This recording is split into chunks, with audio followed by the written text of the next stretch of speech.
Next court case, because we're not done with court cases, and this may sound really similar, but Meta had basically the exact same kind of court case as Anthropic, but with different authors, and the results were, Jonathan? So, 13 prominent authors brought this forward. The authors alleged that Meta infringed their copyrights without permission to train Llama.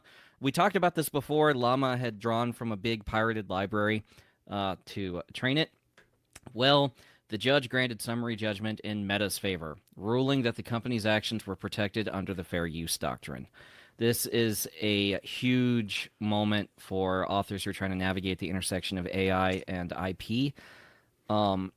It accused Meta of violating copyright law by using that one database, but I forgot the name of. It was basically the exact same case as the Anthropic case. Yes. It's a different court, same decision, same dismissal. And this reminds me of a very famous court case from the 1940s that's known as the chicken farmer case. Are you familiar with this case, Jonathan? Chicken farmer. So why would I be... We studied this in business school. Oh, okay. So historically, if you owned property under common law, you own that property up into the heavens and down to the center of the earth. So it was your right to mine under the property and to build above the property. And under common law, there was no limitation of this right. Well, then the airplane was invented. And suddenly, somebody flying over my land is violating my property rights to my land.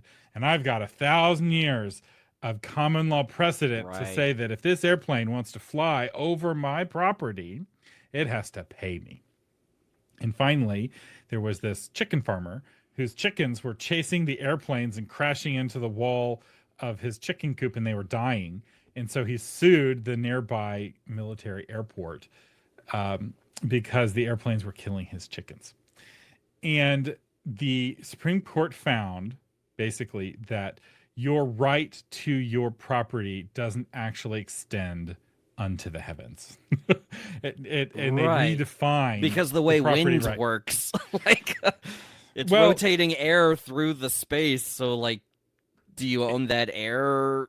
You did, right? You could build a windmill and take advantage of that air, and you still can, right? You still own the air rights over your land, but it only goes up a certain number of feet now, because the Supreme Court recognized that if it followed this old paradigm of property law, it would be impossible to have aviation. Right. And it was common sense called for allowing aviation was a greater good than the harm of somebody looking up and seeing an airplane in the sky.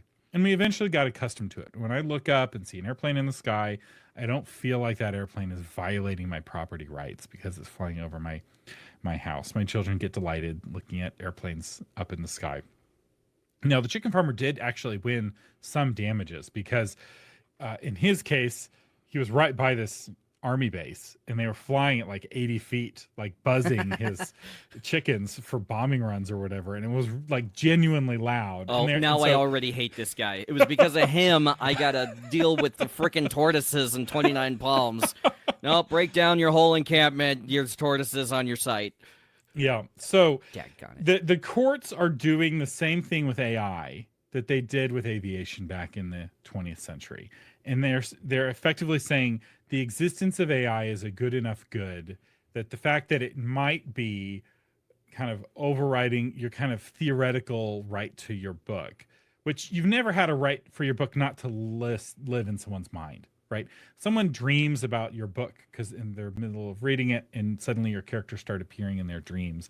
That's not a copyright violation, right? Like but that's kind of how authors are acting with this AI, right? It's like, if it even thinks about my book, it's violating my copyrights. Like, well, I mean, that's not just limited to them, though. I mean, we have a story later on. Fan fiction writers are crying that AI is stealing their work, and it's like, you're right, fanfic, bro.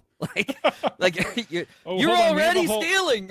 We have a whole story on fan fiction coming up because there's a whole. There's drama in the fan fiction community, but we're not done with the court cases.